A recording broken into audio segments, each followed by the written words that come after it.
So I watched Roger growing up, and he was a superstar. Everybody knew who Roger Cornish was. He had taken the station from, as he said, number 4 in a 3-station market to number 1. He has seen this station go through the worst of times and the best of times. He wasn't just an anchor, he was a reporter. It's really good for a station to have someone like that, and obviously Roger has been that for many, many years. He's a calming sensation when the rest of the newsroom seems to be on fire with breaking news, everybody scrambling. He's always solid. He's always been that person you can trust. You hear Roger and it kind of settles you down and you just know you're going to get the straight facts, and that's been that way for 4 decades. You can't be in one place for 41 years and not be trusted. It's really strange to think of Channel 12 without Roger Cornish. To borrow a phrase from Charles Dickens, 1953 was the worst of times and the best of times. KWCH in the early 60s and in the middle 60s was a joke. It didn't have much of a news presence. They didn't really know what they were doing. Over the course of time, things change. This is Channel 12, KTVH. Good evening. This is News 12 at 6. I'm Roger Cornish. To Wichita. So Roger, what year did you start?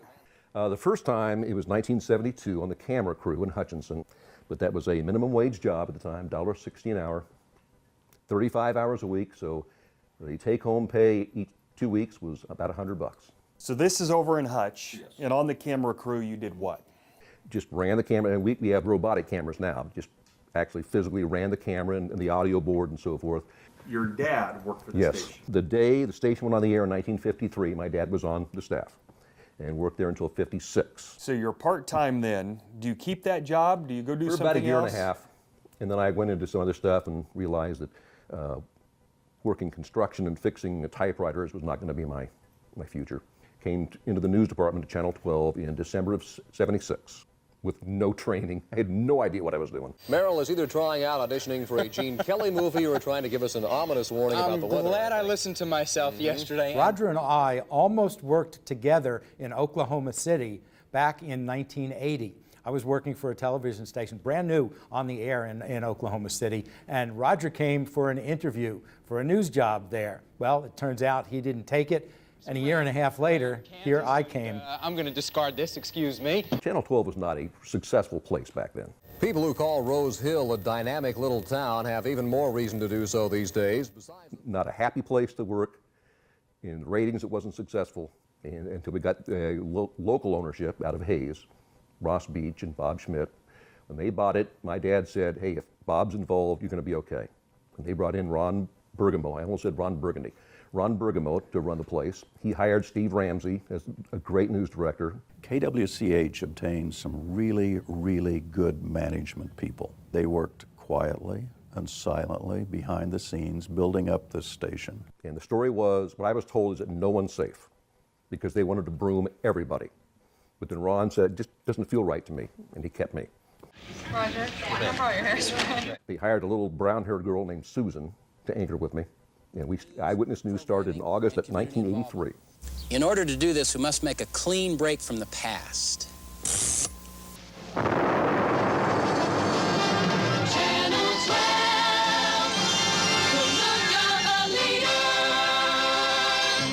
They actually blew up the styrofoam logo of the 12 to start over and named it KWCH. All of a sudden one day, here's Roger Cornish, here's Susan Peters, and boom, they're number 1. Susan Peters joins Roger Cornish nightly at 6 and 10, and Wichita's best meteorologist, Merrill Teller. The first day was the day we launched The Look of a Leader, Eyewitness News, and it was the day we were number 4 in a 3-station market. That was our first day, and ever since then, it was totally smooth sailing.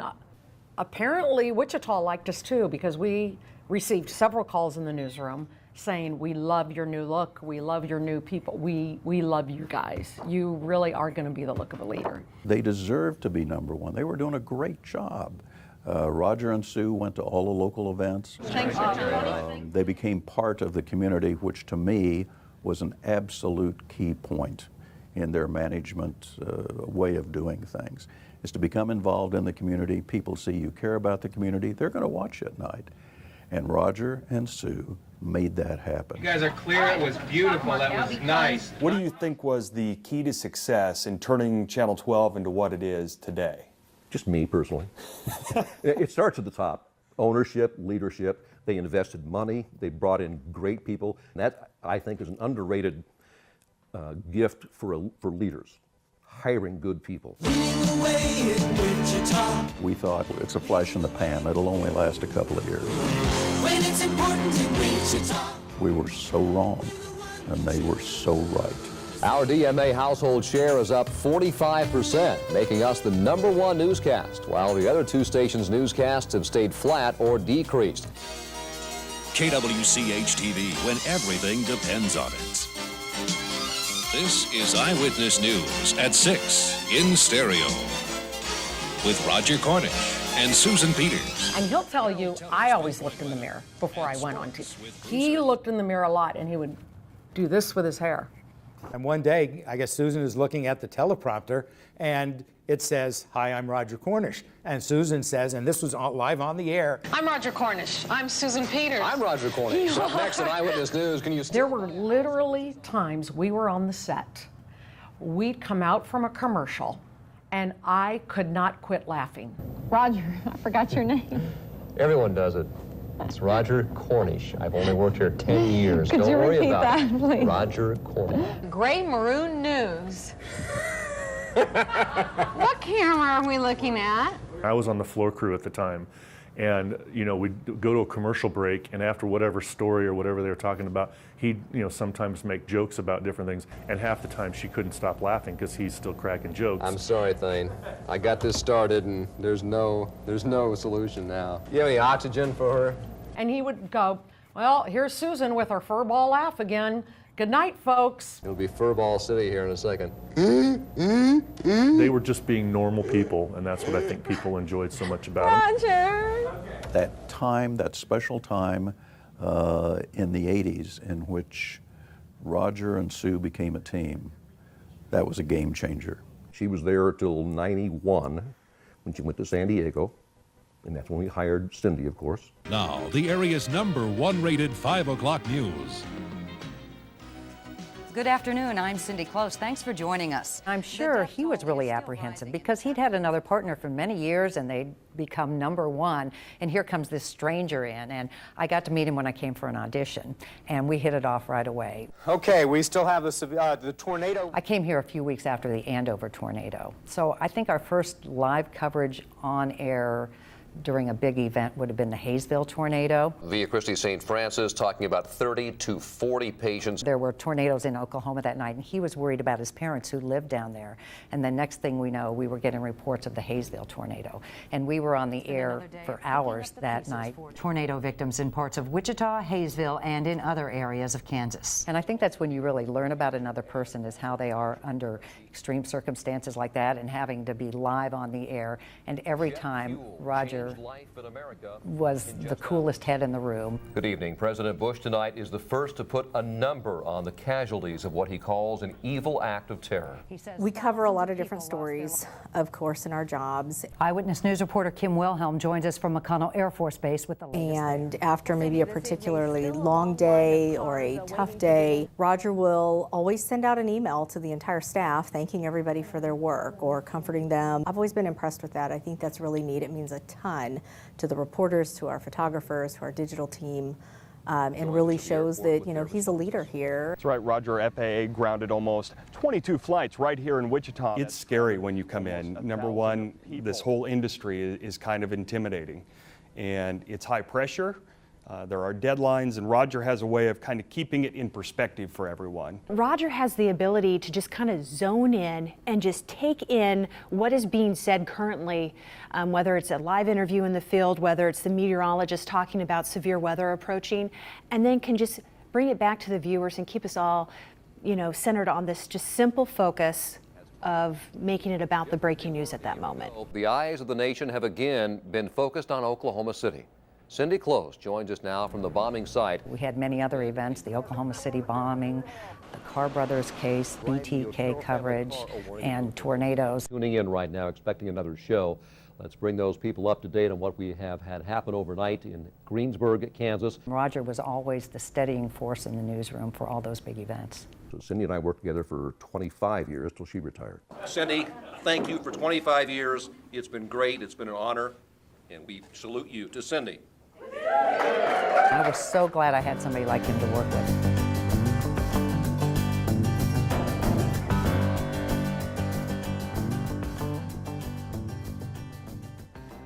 People's favorite segment has always been Answer Back. My mom, that's her favorite segment, and I'm on the channel. So Answer Back won't be the same, because Roger has a creative way of responding to viewers, even in the nicest way, even though when maybe they're not as nice to us. Kind of hold your breath a little bit, not knowing what he's going to say, but it's fantastic. He gets a nice mix of being able to answer viewers' questions and then have his own style with it. You have questions, we have answers. At least we try to. when we announced your retirement, the one common theme was, I'm going to miss Answer Back. Answer Back. His wit, his sense of humor. How did Answer Back start? It was just a throwaway thing by the news director, Gail, at that time in 1996. She said, hey, I had an idea for you to go on Sunday nights and just answer calls on the air. And I said, you really want me doing that? That's kind of dangerous, isn't it? And she said, yeah, but you can show your personality. I said, well, you don't maybe want me to show my whole personality. Hello and Merry Christmas. Aloha. ¿Cómo está? Hey, was that mine rescue and chili something or what? Muy bueno, see? They kind of give you free reign. Yeah, no one's really ever said anything to me about it. I've heard more about that than anything else I've ever done on the air. And it was just kind of a throwaway idea. We've been looking all weekend for that Millie, and Millie wasn't on. It makes my wife aggravated when she don't get to see Millie. Millie's work schedule is controlled by the International Brotherhood of Canine Meteorologists. Millie was actually born a St. Bernard in Switzerland in the years between the world wars. With Ross's dog, Millie is actually a stuffed toy, much like this one. We've done, well, probably 1,000 by now. And I remember every one. Would you please tell Merrill to burn that striped suit he wears? He looks like a tick about to pop. What is wrong with that Bruce Hurdle, man? He's wearing some mustard plaid ugly suit with a yuck ugly tie. It looks like Vertical Hole gone wild. Can't you guys do something about the way you people dress? Let me answer that this way. I've had some calls and complaints that, I'd ask you this, but you'd give some sarcastic, smart-ass answer. I think, I would? I don't do that, do I? I keep hearing that. Do I do that? Mike? Mike? Oh, we're going to have tornado warnings today. We didn't have a drop of rain. I want your job. Can't have it. Probably the most common ones are weather cut-ins. I'm watching the show and you guys broke in with weather. Or why isn't the game on when I want to watch it? Those kind of programming things. But then there are also some real characters. There's the guy we call Angry Man, Richard, and the one we call Bitter Woman, Rhonda. Good to hear from you. And we just laugh at those because they're hilarious. The camera seems so close to you guys, and it just seems very disorienting and almost distracting, like a Teletubbies cartoon. Bruce Hurdle puts the BS in CBS. I don't know who's done it, but they've ruined Merrill Teller's hairstyle. You mean this hairstyle? Or perhaps you mean something a little more recent? Your evening news stinks. What a bad program. Thanks for the constructive criticism. I will personally try not to stink so badly. But it's been, I just hear so much about that. He loves it when I do that. At the fair, I hear about that. We joke about the state fair. We all go up there, and it just reminds me of what Kim Setti said, because she would joke and make the same jokes, but at the same time told me one time it was her favorite time of year. That she got to go up there and actually meet the viewers and talk to them. Being there, standing there, talking to people is always interesting because you get to see them face to face, and rather than just on the phone or us talking to them on screen. Hi, can I get a photo today? Sure. I was hoping for one of Millie. One of our favorite times was the state fair. We would go there for a week and just sit there, meet people, do newscasts from there. The California Raisin, big for the second year in a row. And we gave out this most valuable possession, a fan. And this fan has a picture of Roger and I. And guess what, Roger? Were we the hottest news team in Kansas? What? Look at this. There's pictures in the phone book. Who are these people here? Right there, those folks. What are they doing there? Oh, it's Susan Peters and Roger Cornish. What? The hottest news team in Kansas, Susan Peters, Roger Cornish. It's Wednesday. We all know what Wednesday is, right? Hump day. Therefore, camels. I have some fond memories of Roger and some of the work we've done together. Kansas State Fair comes to mind. He seemed to be a staple at the State Fair almost every year. Those of you wondering if I'm going to ride it, I'm not as stupid as I look. By midnight, you could be a sweater. We're going one way off the ladder, and that's down. But I had a question. People will come up, oh, hi, Roger. Nice to meet you. I watched you for years. Oh, well, thank you. You're great. Thank you. You do the weather, right? I've been called Bruce. I've been called Merrill. Haven't been called Cindy. Roger was always unpredictable, and in the early years when I was here, he always did our state fair coverage, and you never knew what he was going to do. And one night we came back to him in a live shot, wrapping up his coverage, and he's in a hot tub, apparently naked from the waist up, because you're just sitting there. Here's Roger, hairy chest, and I'm wondering, where is that mic? My most fond memory must be the goat milking contest that he was often involved in, and I was the photographer for that event many of those years. The goats seem to have smaller milk things. I've never seen a man his age, as he progressed, have so much fun in the goat milking contest and working with the milk things that we had to work with to try to compete with the Kansas Highway Patrol, who normally won it every year. Stick to the milk, Raj. That's not enough for a school lunch.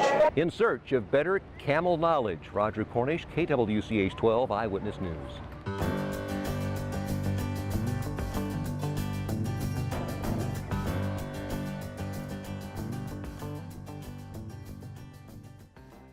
Roger, congratulations on your retirement. More than 40 years in this crazy business they call TV news. Roger, congratulations and enjoy your retirement. Congratulations on your retirement, Roger. Well, Roger, it's been a long, almost 37 years for me. I don't know how you made it to 42, but good luck in the next 42. Congratulations, Roger, on your more than 40 years of bringing Kansas the news. Good luck in your retirement, Roger. Enjoy. We spent a lot of years together, and they were mostly good. This is going to be the best part of your life. You're going to miss all the people you worked with, but I'm telling you what's waiting for you is freedom. I've got to say, the most fun ride I've ever taken in my 30 years in this business is the ride I took with you. Hi, Roger. Congratulations on your retirement. You've represented Channel 12 and KWCH very well throughout these 40-plus years. You're leaving behind an awesome legacy here at KWCH 12. You've been here, 40-plus years. Very rare in this industry. But I understand it's not because you didn't try, it's just nobody else wanted you. And it's okay. Liz Collin here sending you a huge congratulations from Minneapolis. Now, I worked with you more than a dozen years ago now, but who can forget Roger Cornish? You had an impact on viewers, co-workers, and this reporter that we can never fully express. Congratulations on your retirement. We're going to miss you. Hopefully we can cross paths on the golf course more often now. For more than 40 years, you've been bringing news and entertainment to Kansans, and you have been admired, watched, and loved. You've accomplished something that's very rare in our industry, and we appreciate that you did it in Kansas. Oh, and thanks for elevating the Cornish name as well. It's really hard to imagine KWCH without the faces of Cindy and Roger at the anchor desk. But enjoy your much-deserved retirement. And we appreciate everything and all the time and work you've put in here at Channel 12. And it's been a pleasure working with you all these years. Thank you.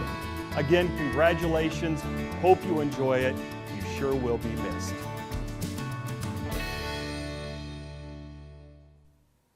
Did you ever want to leave? Did you ever want to get out of the business? Not more than once an hour.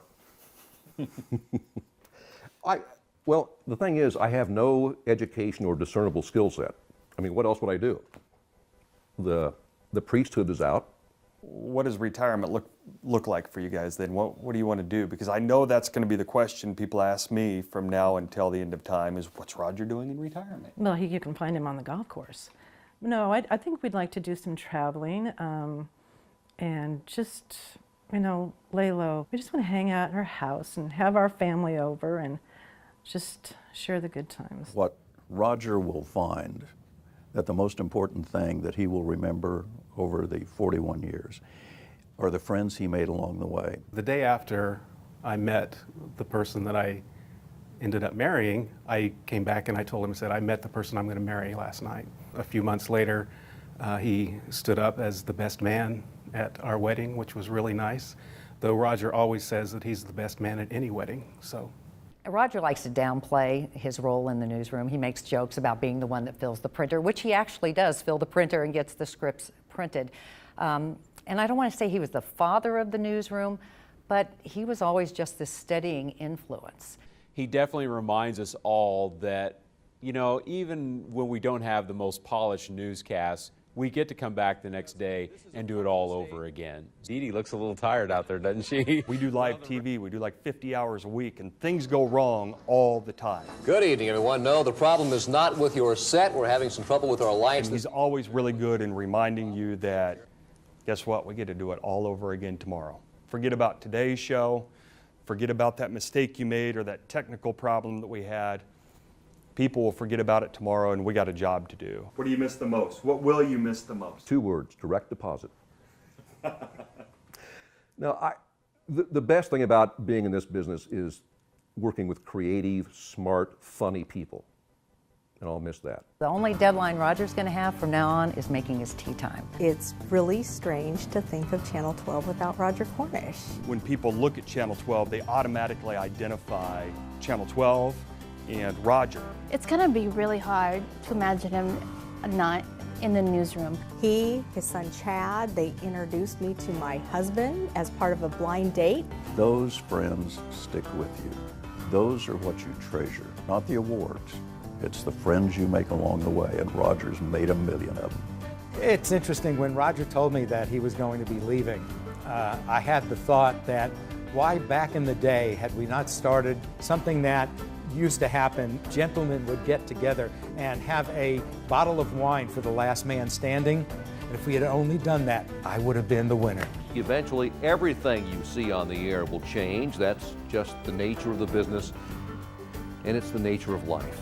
You know, when people retire like Cindy and now Roger, eventually some of us others who are long in the tooth, you don't replace those people. You just hope to, you know, fill the void that's left behind. And for the people coming up, they make their own mark. I think the future is bright for KWCH. You've got Mike and Melissa, and you've got other staff members that are coming up, and they're dedicated to what they do. When I turn on the TV and the news is on, I'll miss not seeing him, but I'll like seeing you. Mike and I are so lucky to work with Roger and Cindy. You know, I had the privilege of working with them for 7 years and, you know, watching them when I was younger. And Mike had the privilege of working with them for much longer than I did. When people think Channel 12, and we've been that dominant station for so many years, and I think a lot of that credit goes to Roger. He's just Channel 12. Roger Cornish, Eyewitness News.